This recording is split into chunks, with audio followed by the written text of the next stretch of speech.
This is Budgeting 101 with Joni Kearn.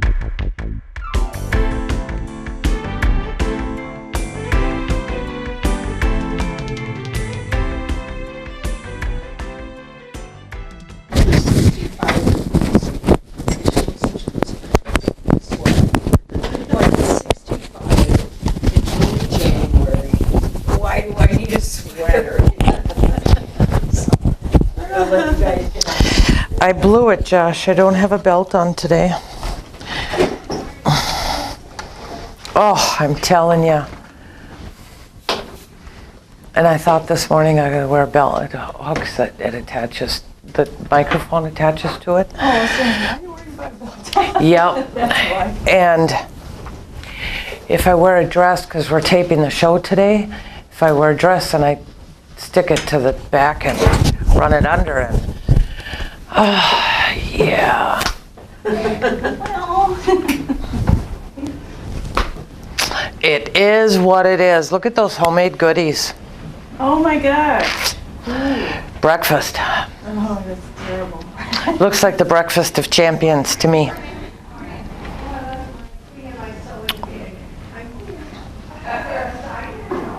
Are you guys all here for finances? I am. Yeah. We're doing, that was a miss thing. We're doing, and I could wing finances if you want me to. What was planned was holiday stress. It was listed as. Yeah, I know. Today we're having holiday stress, relief from holiday stress. I don't need this. You don't need it? Are you here for finances specifically, or are you just I here? just was going to pick up some literature for my daughter. She's always interested in that. Okay. But you want to do holidays? That's fine. Well, I planned for holiday stress. I don't know about you, That's okay. but when we get everybody here, That sounds all right. oh, you're so You know, with sweet. mixed families and in-laws and I had a conflicting class, so I'll just go to that and you go ahead with what you're preparing. That's fine. We will get to we'll get to finances in the spring. Oh, We will get that done. okay. yeah. All right. Winter, spring, okay? Okay. I'm sorry. It's all Sarah's fault. As long as you have somebody to blame, right? These- That's the main thing. One wouldn't want to take responsibility for that, would one? This is not honest. Really, I see a light. Oh, it's always for fun. Oh, what? It's got it all. So, you're gonna tell us how did this go?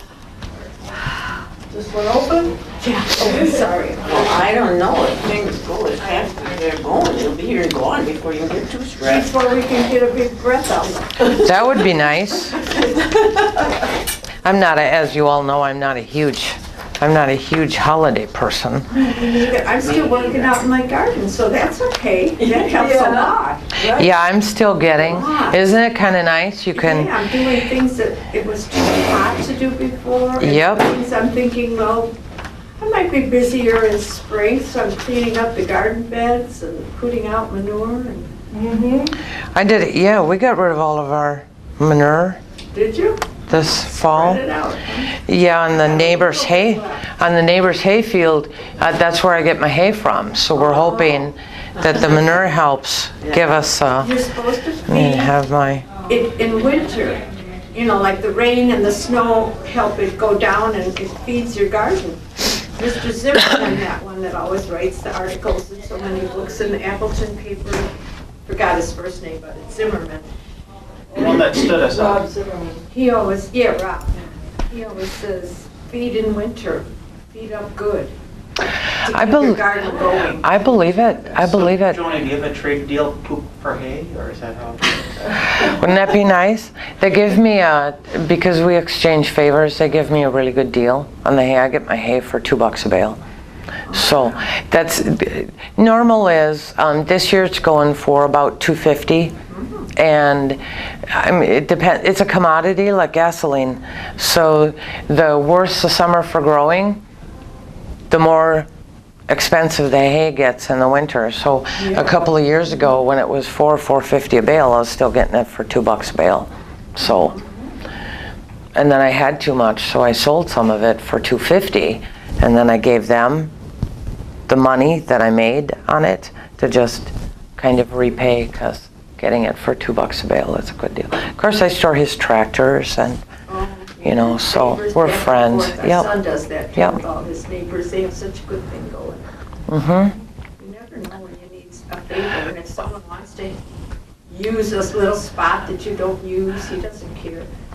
As long as he didn't have it assigned for something else. Yep, and that's what neighbors are for, you know. So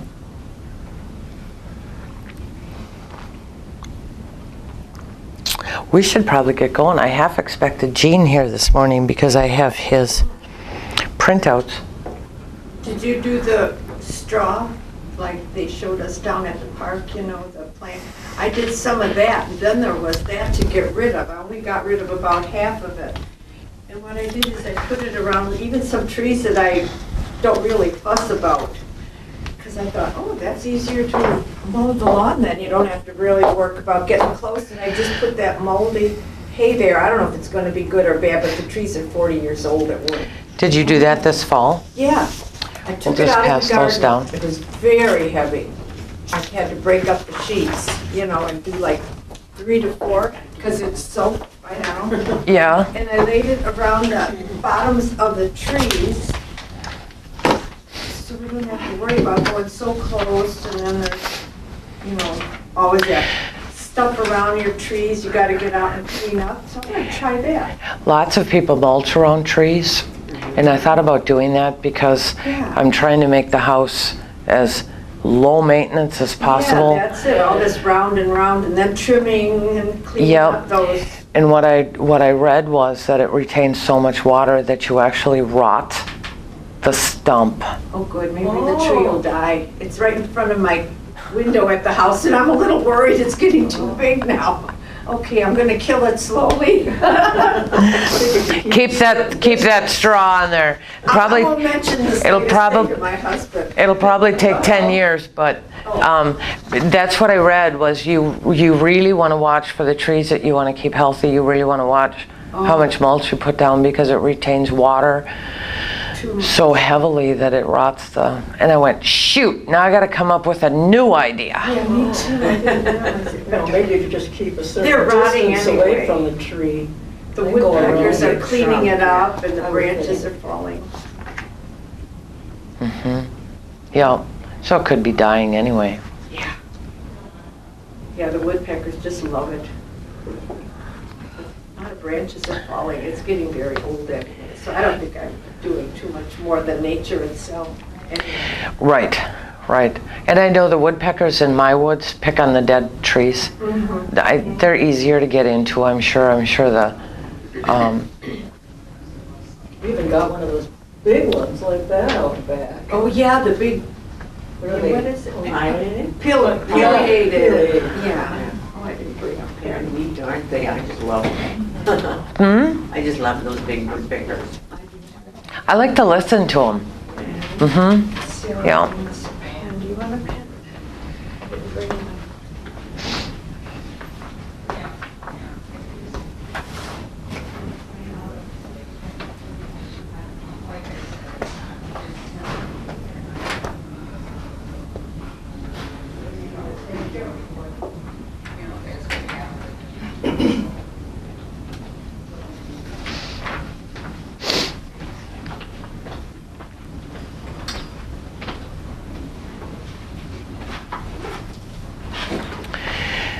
Okay, I think we're going to get started.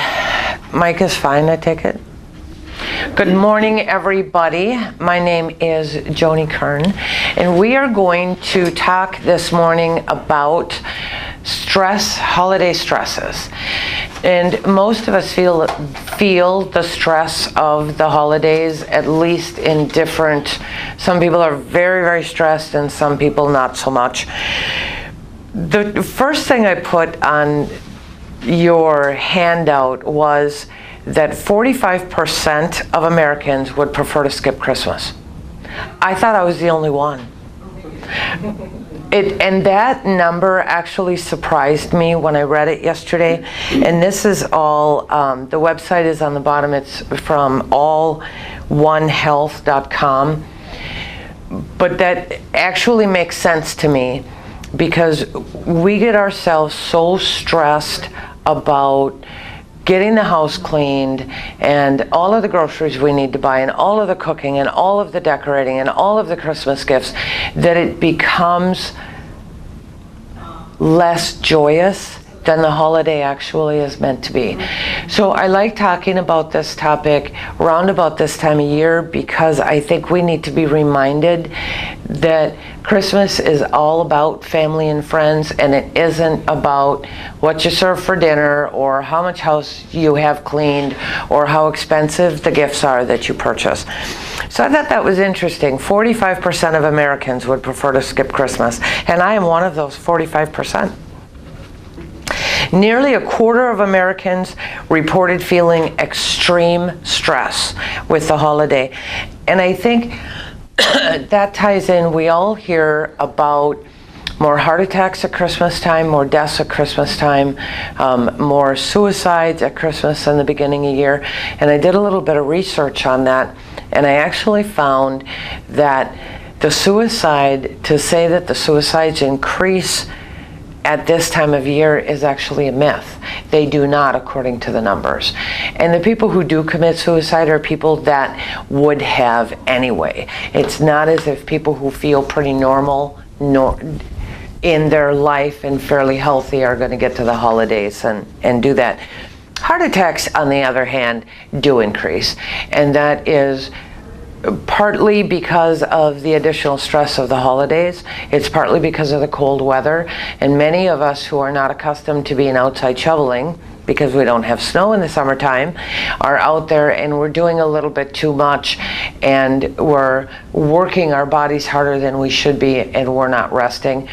The other part of it, they say, is that there are more heart attacks at the holidays because people are so busy with the holidays, they ignore the symptoms of their health, put off going to the doctor. I'll be fine, I'll go in January, and then they end up getting sick over the holidays. 69% of people are stressed by feeling like they have a lack of time. 69% are stressed by perceiving a lack of money, and 51% are stressed about the pressure to give or get gifts. How many of us have ever felt like, well, I have to get them something because they're going to get me something?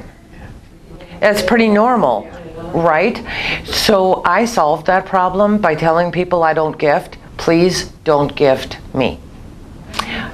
It's not what I don't want to. I want to keep the holidays about family and friends and about getting together and being together and about what they're supposed to be, which is love and giving, and volunteering and doing all of those kinds of things. I don't want to get into the stress of they spent more money on me and now I feel guilty, or I have to give them something because they're going to give me something. I mean, I just don't want to go there. So that's a really great way, and I talk about this every year. If we are on a budget, and most of us are, then tell people I don't want to exchange gifts, let's get together instead. Let's just get together for some wine or some soda or some coffee or whatever we want to do. So symptoms, I think this was an interesting list for me to find, because when I think of symptoms of stress, I think of like high anxiety, and I'm cranky all the time and I'm biting everybody's head off. And it really includes things like headaches, not sleeping well, being tired, being beyond tired and being exhausted, not being able to concentrate, not being able to pay attention to the things that you need to get done. Short temper, which we were just talking about. Stomach aches, there's another sign for me personally that I'm feeling stressed, is my stomach will start to hurt, and the more stressed I get, the more it twists like this. Are you guys like that too? Most of us are. Low job satisfaction, low morale, aching muscles, loss of appetite, and for those of us that eat because we're stressed, it would be eating more, which is a huge thing around the holidays. That's another reason that they say heart attacks are more common around the holidays. We're drinking more alcohol, we're eating more foods that we would not normally eat. They're full of fat, they're full of sugar because it's all of the Christmas goodies, and we're not paying attention to getting good food into our systems like we tend to do more of in the rest of the year. Decline in productivity, and the last couple talk about those of us who work. It's a decline in productivity, decline in changes in behavior at work, not being able to perform as well at work. And that's something that even bosses, as I was doing my research, I found bosses will find that the productivity of their workers falls during the holiday times. And one of the things that causes stresses with the people who have jobs is they feel like work is cutting into the time for their holidays, and they feel like they don't have enough time, and it causes them a lot of stress. Page 2.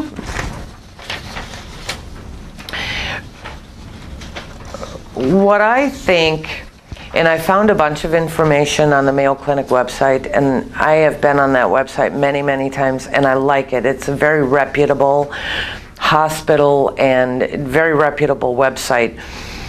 It says, and this is obvious, stress and depression can ruin your holidays.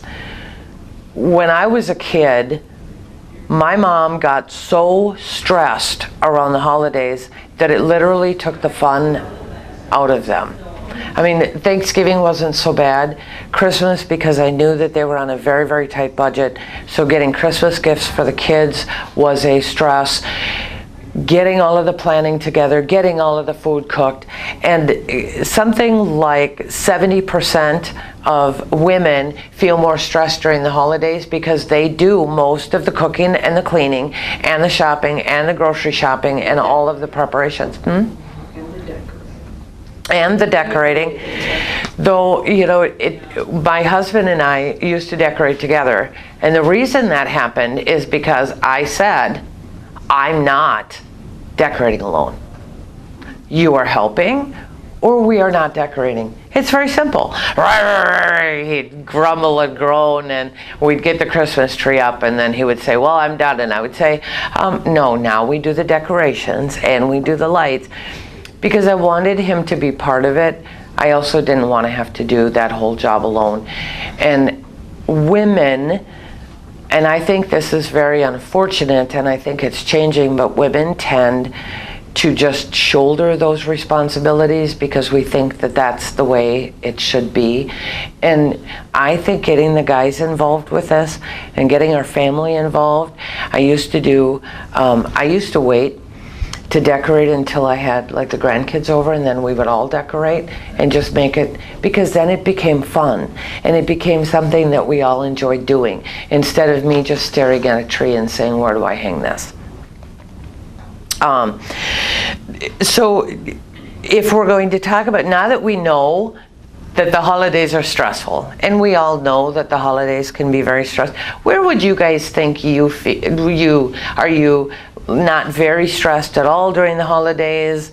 Do they not bother you? Are you kind of mid, or are you huge stress? Kind of somewhat. Not real bad, but somewhat. Not a huge amount, but you certainly feel it. There's some things that we can do that I like, and some of these I've just incorporated into my day-to-day life to relieve stress, because we all have stress all year round. But acknowledge your feelings, to be able to sit back and say, you know what, I am stressed. I did this yesterday. I was sitting at my computer trying to get some work done, and my computer froze, and so I needed to reboot it, and I had dogs and cats all over me, and one of my cats was on the computer keyboard, and I just started to feel it, and I got up from there, and I went, I'm stressed, I don't want to feel that, and I got up, had a cup of coffee, just kind of chilled out for a few minutes. When I went back to the computer, I was just fine. So being able to relieve stress, a lot of it is just admitting that you're stressed, and then just take a little break. Whether you take a little walk, or you go get a snack, or you just leave whatever you're doing for a few minutes, go watch a half an hour of TV. Those are all good things, because then we could go back to what we're doing. We're far more productive because we're not going, I don't want to do this because it's stressing me out. Reach out. I think this is important, especially for people who live alone, which is most often the elderly, is to reach out to people so that you're not feeling so alone. So if we have friends or family members that we know spend the holidays alone, just the simple act of saying, can I come over and help you decorate your tree? Or can we bake some cookies together? My mom lives alone and she's sick, as you guys know. And so she has the chaplain that is involved with the hospice program that she has actually said, I love to bake. She knows that my mom loves to bake, but she's just getting to the point where it's too much work for her. So she says, how about if I come over and we do an afternoon of baking? So she brought over some of the ingredients. My mom brought over some of the ingredients. They had a wonderful 4-hour afternoon together. They got all the stuff baked. And my mom, what she does is she bakes all of this stuff and then she divides it all up on plates, and some of it goes to her senior center, and some of it goes to neighbors, and some of it goes to friends, and to my sister and her husband. So she gives the majority of it away. So she was able to retain all the joy of being able to give away baked goods and having baked goods without having to do all of the work. So doing that kind of thing for people that we know that have a difficult time getting those things done but really enjoy it can be something that really helps them out. And that, again, I feel is a huge part of the holidays, is just spending time with the people that we care about. Be realistic.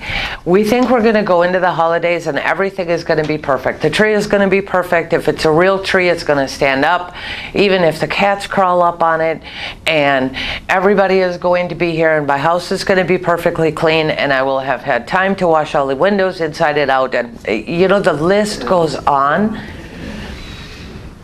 Yeah, I have become one of those people that, and I'll tell you who changed that with me was my oldest brother, Scott. He came over to visit for a couple of days one time.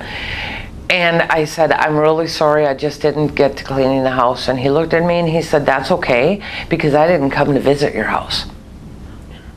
And it was like an epiphany. You know, this light bulb goes off in my head. Really, truly, if we go visiting for the holidays and we go over to a friend's house or a family member's house, is the first thing we look at whether or not they vacuumed that day? Then why do we do it to ourselves and expect everybody to do it to us? So if my house is the way it is lived in normally, which is at some stage of dirty, I mean, we don't ever have a perfectly clean house because we live in it, then why on earth would I stress out about somebody coming over? I've never had a friend come over with a white glove and see if I've dusted. And if that's why they're coming over, do I really want that stress? I'll go over to their house. You know what I mean? So remember that. Remember that we're all human. Things happen. Turkeys fall out of the oven. Dogs grab roasts. We don't get the dusting done. Kids leave fingerprints all over the walls. It's all good. It's all just part of the holidays. Set aside differences. Sometimes getting together with family members that we don't spend a whole lot of time with because we don't necessarily get along is very, very difficult.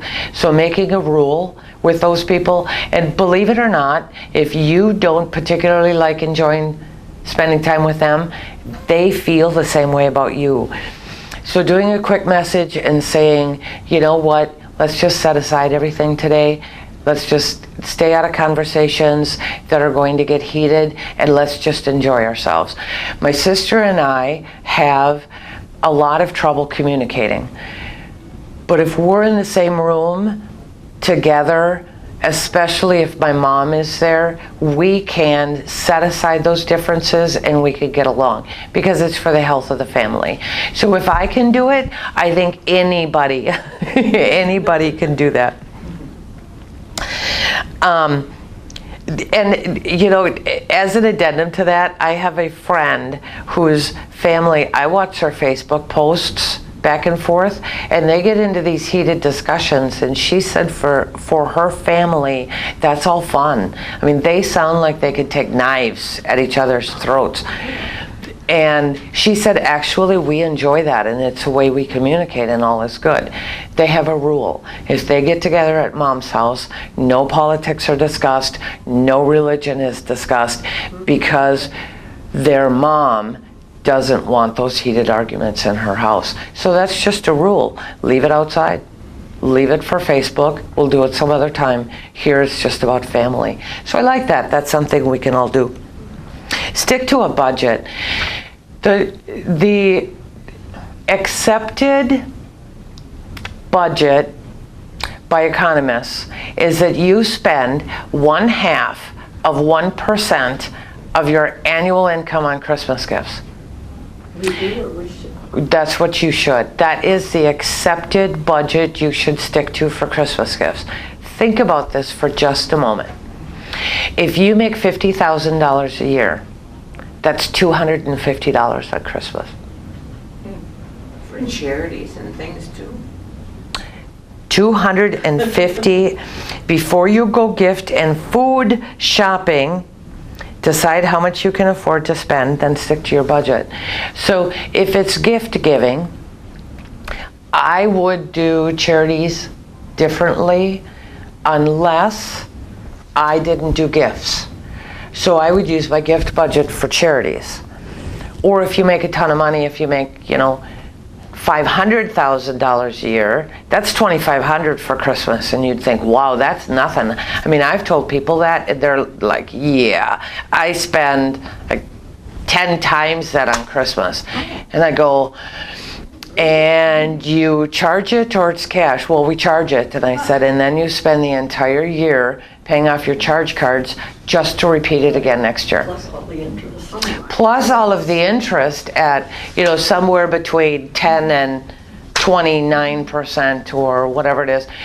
And the more financially responsible you are, the better your rates on the credit cards, the less likely you are to charge at Christmas time. So the people who are more likely to charge are paying higher interest rates on their cards anyway, right? Mm-hmm. That only makes sense because that's the way finances work with people. So sticking to the budget and saying, okay, here's what I have. This is how much I want to give to charities. This is how much I have left for gifts. I just got, it was my mom's 81st birthday in September.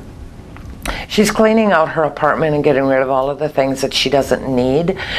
And I brought them all back here. We filled up my pickup truck. So I brought everything back here. So when I went over there for her birthday, I didn't have a gift. What do you get someone who has just cleaned out their house? And so I'm sitting there, and all of a sudden I look over at the shelf where she has all of the pictures of all of her kids, and there is a picture of me on there, but it is several years old. And I went, I mean, the light bulb went off. Boy, I'll bet she'd like a picture of me. So I had someone do some pictures on my camera. It cost me $1.84 to print it. And I went to Goodwill and I found a frame that I liked because it was a picture of me with one of my horses in the barn. So I wanted the frame to be rustic. And it had this spot on there that was like rubbed away, so you knew, I mean, it was obviously used. I went home, I grabbed some sandpaper, and I sanded off so the whole outside of the frame looked like barn wood, kind of. Put the picture in there. Here's your Christmas gift, Mom. The frame, I think, cost me $2 in the picture. $3.84. And she was happy, huh? What better gift could you get from your kids than a picture? And for her, because she hears about my horses all the time, for her to have a picture of her daughter in the barn with a horse, which is so big a part of my life. What could be more perfect? She loved it. She said, that's where I want it to go, and that's where I put it. And so she has a picture. So now when her hospice people come over, she can say, that's my daughter and her horse Maggie. And she likes that. $3.84. We spend so much time trying to figure out what to buy people and how much money we should spend and what they would like, that we forget to get them the things that would mean the most to them. And I'm not immune from that. It took me going over at her birthday and then going back over when I went over a month later with the gift. I mean, it took that to sink it in, because I sat in her dining room and I started looking around and saying, what would she like? And when I realized it was a picture, it was just, duh. Of course she would like a good picture of me. So that's something that we can do. So when we talk about holiday shopping and talk about a budget, I even did that for John's grandkids. The grandkids were over in, I don't know, October and November. I had the grandkids with the horses, and the grandsons were riding the tractors or pretending they were driving the tractors, and we took a bunch of pictures. And I did the same exact thing. I printed out the pictures, got frames, got cheap frames, painted a message on there for each of the kids. That was their Christmas present. Cost me about $15 for all 3 Christmas presents. They would never get a similar one. And years later, they said, I still have, and these are kids, I still have that picture in my bedroom. So we misinterpret what we think that people would need. So look at yourself and say, what would I really like? What would mean a lot to me if somebody did that? And start giving those kinds of gifts, and then it becomes a piece of cake to stay in your budget or under your budget. They say the same thing for grocery shopping. Don't go out and go crazy with all of these, fancy cheese balls. Most of us are pretty simple. Most of us do not eat fancy. I was just at a friend's house, and she said, would you like lunch? And I said, of course, because I'm always hungry. And she gets out and she apologizes because what she was making me was a toasted, like a grilled cheese and ham sandwich. She said, I apologize, it's not fancy. I said, you're talking to Joni? Oh yeah, she said, this will be good. I said, yeah, I don't, so let's not get all involved with fancy things. They would rather have homemade cookies than they would having a fancy cheese ball. And it just gets eaten anyway, and they're gonna eat whatever you've got, unless it tastes awful. If you don't want anyone to come back next year for Christmas, cook everything and leave out the biggest ingredient. There you go. So they say donate to a charity in someone's name. I'm doing that with my mom. All of the stuff that I brought home, half of the money is going to the Humane Society of Waupaca County, which she gives to because of my involvement and my passion for it. So you could do that as a Christmas gift. If somebody is in a position where they say we really don't want anything, give homemade gifts. I like to give cookies, I like to give pictures, I like to do that kind of really creative stuff that people will treasure and they will enjoy, versus just put in a drawer because you bought them yet another silver necklace kind of deal. Or start a family gift exchange. If you've got a pretty big family, I know lots of families do this, they do exchanges so that they're buying one gift instead of a dozen, and that helps everybody out. Plan ahead. Try to put things on your plan. Here's when I'm going to shop. Here's when I'm going to bake. Here's when I'm going to start visiting friends, so that you don't overbook yourself for a week so you're not going crazy, because we do want to make sure that we get some rest and we spend some time putzing and futzing. Because there's always something to do around the house. So I split up my chores so that I do some house cleaning almost every day. And that's, I think, a great way to go into the holidays, is split it all up. Don't do, unless you get family together to do a huge baking day, don't think that you're going to get up at 6 o'clock in the morning and have all your Christmas baking done by supper time, because By the time it gets to supper, my back hurts so bad, my feet hurt from standing. Really fun. You're right, it isn't fun. So now you've looked forward all year to all your Christmas baking and all these cookies that you're going to make and give away, and you've lost all the fun of it. So make some dough the night before, put it in the fridge, do some baking the next day, just kind of split it up. Learn to say no, saying yes to absolutely everything around the holidays. And I don't care if it's family or friends, having a friend get together. I did a fire in my fire pit several years ago. And I got a ton of my friends together. All 3 of them, no. We had about 15 people at this fire. Very few of them knew each other.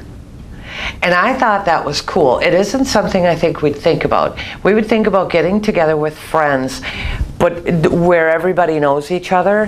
What I found when I did this fire was that friends of mine who were important in my life had the ability to be able to meet people that they were hearing about and knew about as friends, and they were able to meet some new people. Everybody had a great time, left with new friendships. So if we're going to do a friend get together, do a little 2 or 3 hour open house at your house where they can come and go as they please or as their schedule, and invite all of your friends over. Who cares if they know your other friends? Have them over, they get to widen their circle of friends, have some refreshing conversation, and you've done all your friend visiting in one afternoon instead of dragging it out for 2 or 3 hours, 2 or 3 times a week for the 3 weeks before Christmas. Does that make sense? Isn't that a great idea? And I would have never thought of it, except that that's the way it happened with this fire, is I just decided. And I remember when I was inviting these people don't know each other, and then I thought, I'm going to do it anyway. And it turned out so wonderfully. I would do that again in a heartbeat. So say no to things that are overtaxing you in your time or your money. We are inundated with charities begging for our money this time of year because we give more at Christmas. You roll your eyes. I know. And the closer we get to Christmas or mid-December, the more things are going to be in the mailbox every day. Give to the organizations that you're passionate about. Give to organizations that you give to anyway. Give to organizations that are reputable. Around Veterans Day, around Memorial Day, all the veterans organizations get together and they call me and they send me letters.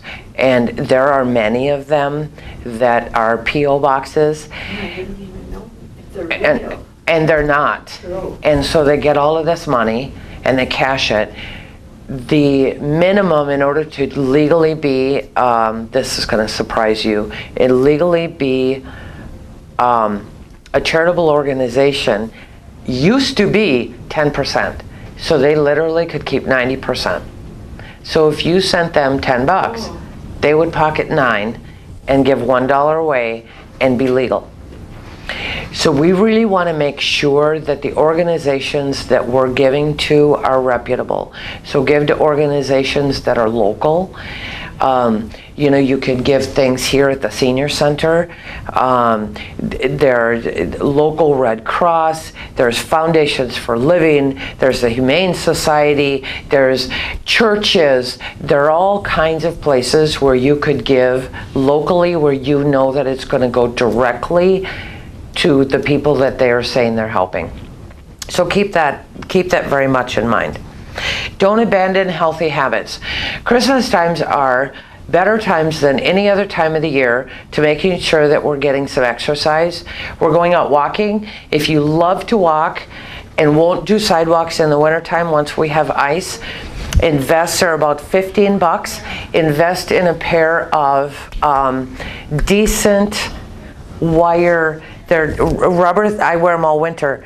They're like things that slip onto the bottoms of my shoes, and they're little tiny coiled wire. I can run on ice and never slip.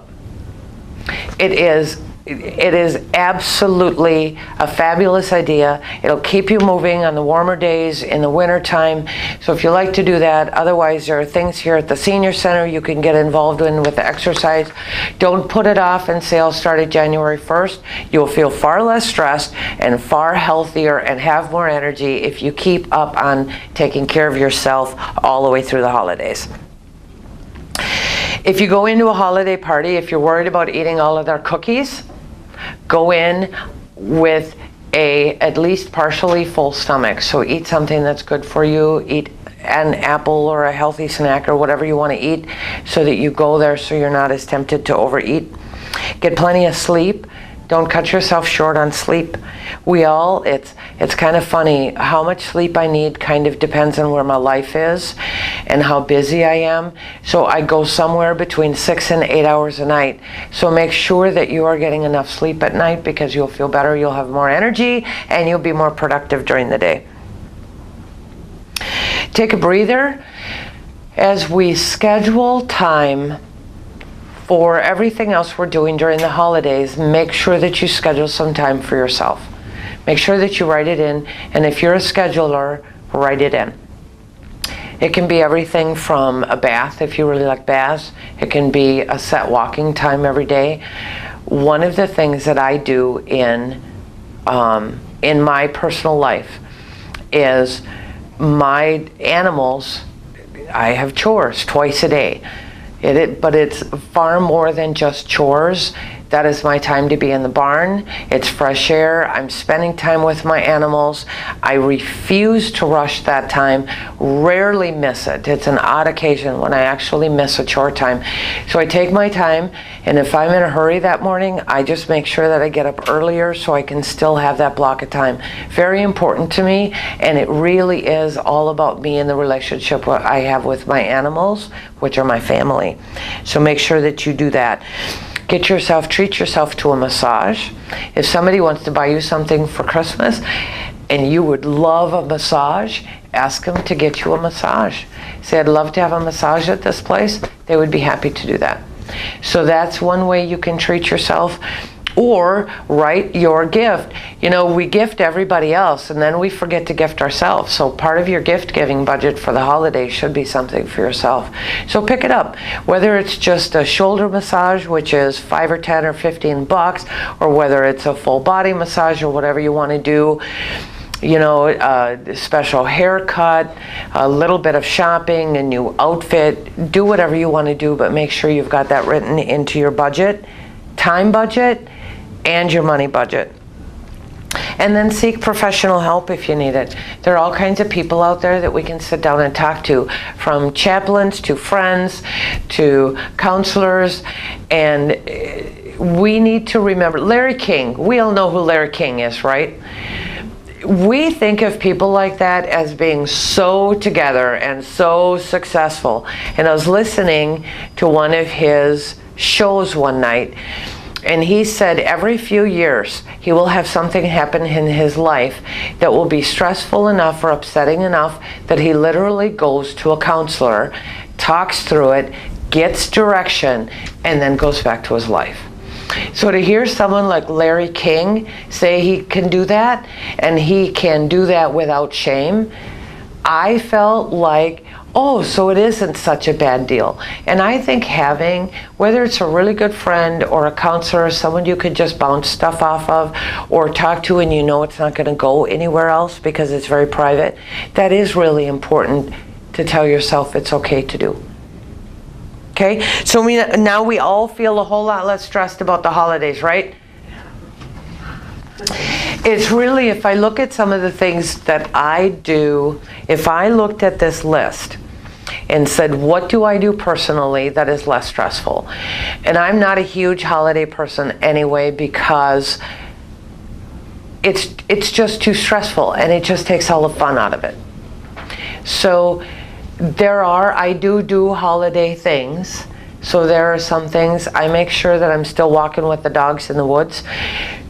And if the only way I can talk myself into doing it is to remind myself the exercise, if it gets me out there and by the time I'm back, I go, I am so glad I took that walk because my head is clear and I've gotten my blood pumping and I'm warmed up, especially on really cold winter nights. It's great during chore time or after chore time to go for a walk because I warm myself back up again from standing around in the barn. But make sure whatever excuse you need to make sure that you get out there and you get some exercise. That's one of the things that I do. I keep my holidays simple, and I have given up on ever having a perfect house for anybody because I'm never going to please absolutely everyone. Not going to happen. And because I'm the one that lives in the house most of the time, it's me that I'm worried about pleasing most. So if you want to come over and you want to visit, you're not going to care if there's a little dust or dog hair. Do I do a little cleaning? Yes. But do I go overboard and get my baseboards? No, not gonna. And I know lots of people that do, believe it. They clean their ovens for the turkey. Yeah. Not happening at my house.